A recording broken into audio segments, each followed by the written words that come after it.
సమస్యలపై చర్చించేందుకు ప్రతిపక్ష నేత సభకు రావాలని సూచించారు సీఎం రేవంత్ రెడ్డి.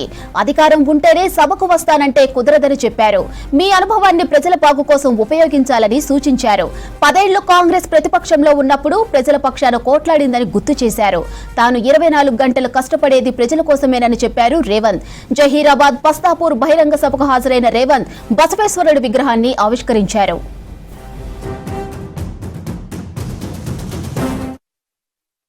ప్రతిపక్ష నాయకుడికి నేను విజ్ఞప్తి చేస్తున్నా, రండి శాసనసభకు మాట్లాడండి.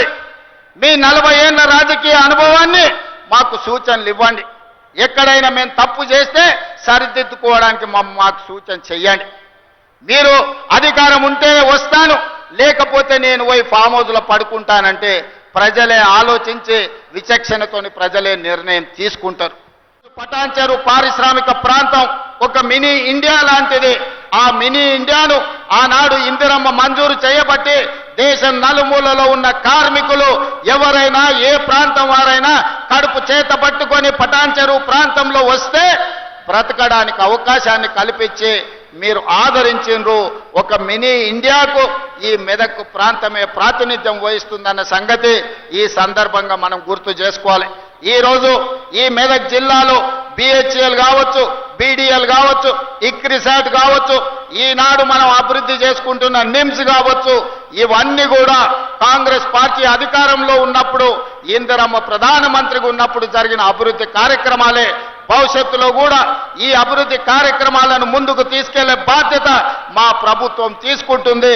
ఈ మెదక్ జిల్లా ప్రాంతంలో అవసరమైన సాగునీరు గాని, తాగునీరు గాని, పరిశ్రమల యొక్క అభివృద్ధి గాని, పారిశ్రామిక వాడల కోసం కేటాయించే నిధులు గాని తప్పకుండా మేము మంజూరు చేస్తాం.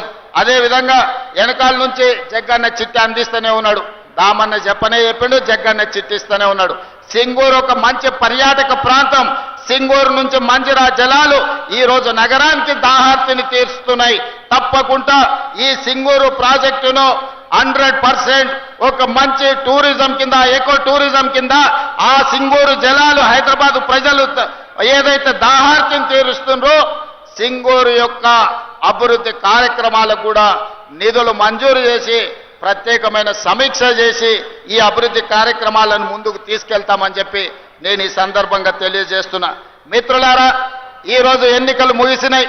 ఇక మనం అభివృద్ధి కార్యక్రమాలు చేసుకోవాల్సిన అవసరం ఉన్నది. మీ అందరి సహకారం ఉండాలి, మీ ఆశీర్వాదం ఉండాలి.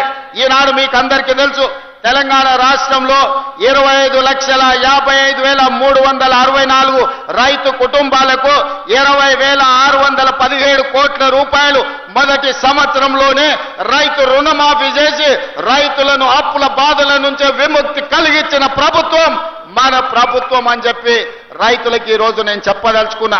ఇదే కాదు, రైతుకు 24 గంటలు ఉచిత విద్యుత్ ఇవ్వడమే కాదు, రైతు భరోసా పథకాన్ని కూడా 10,000 సంవత్సరానికి ఎకరాకుంటే 12,000కు పెంచి రైతు భరోసా పథకాన్ని కూడా ఈ రోజు ప్రజలకు అందుబాటులో తెచ్చినాం.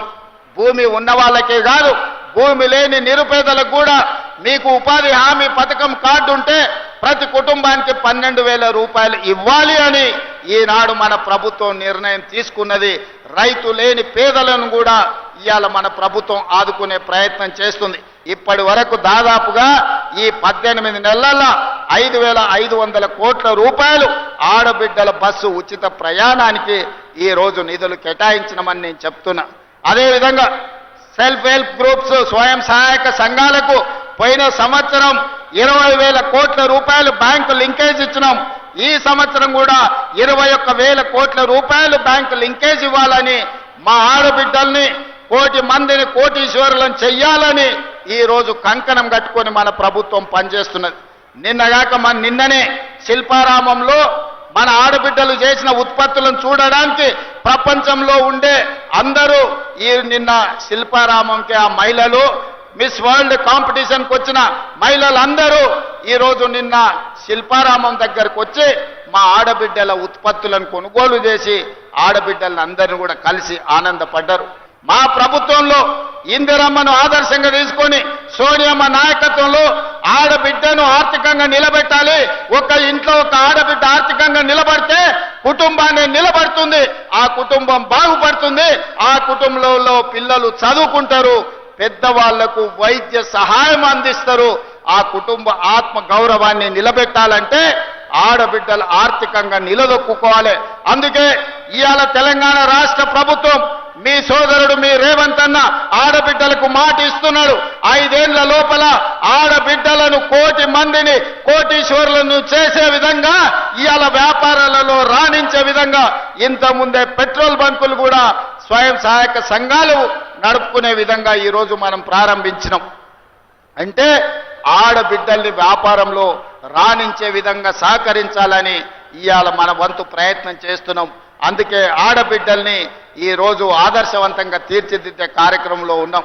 అదేవిధంగా యువత ఒకనాడు తెలంగాణ ఉద్యమంలో ముందు భాగాన నిలబడి వేలాది లక్షలాది మంది నిరుద్యోగ యువకులు ఉద్యమ బాట పట్టి ఆనాడు తెలంగాణ ఉద్యమాన్ని ఉవ్వెత్తున లేపి తెలంగాణ రాష్ట్రాన్ని సాధించి 1200 మంది బిడ్డల ఆత్మ అమర వీరులైతే వాళ్ళకు ఉద్యోగాలు వస్తాయని ఆశించారు. కానీ 10 సంవత్సరాలు నిరుద్యోగ యువకులకు ఉద్యోగాలు రాలేదు. కానీ ఉద్యమంలో ముందల నిలబడ్డా అని చెప్పిన ఆయన ఇంటి నిండా ఉద్యోగాలు వచ్చినాయి. నేను వాళ్ళని విమర్శించదలుచుకోలేదు, ఎందుకంటే ప్రజలు యువకులు వాళ్ళకి చెప్పాల్సిన గుణపాఠం చెప్పిండ్రు. కానీ మీ సోదరుడు తెలంగాణ రాష్ట్ర ముఖ్యమంత్రిగా బాధ్యతలు చేపట్టిన తర్వాత మొదటి సంవత్సరంలోనే 60,000 ప్రభుత్వ ఉద్యోగాలు ఇవ్వడమే కాదు, ప్రైవేటులో 1,00,000 ఉద్యోగాలు ఇచ్చి 1,60,000 ఉద్యోగాలు నిరుద్యోగ యువకులకు అందించి మీ సోదరుడు తన విశ్వాసాన్ని, తన యొక్క నమ్మకాన్ని మీ దగ్గర నిరూపించుకునే ప్రయత్నం చేస్తున్నాడు.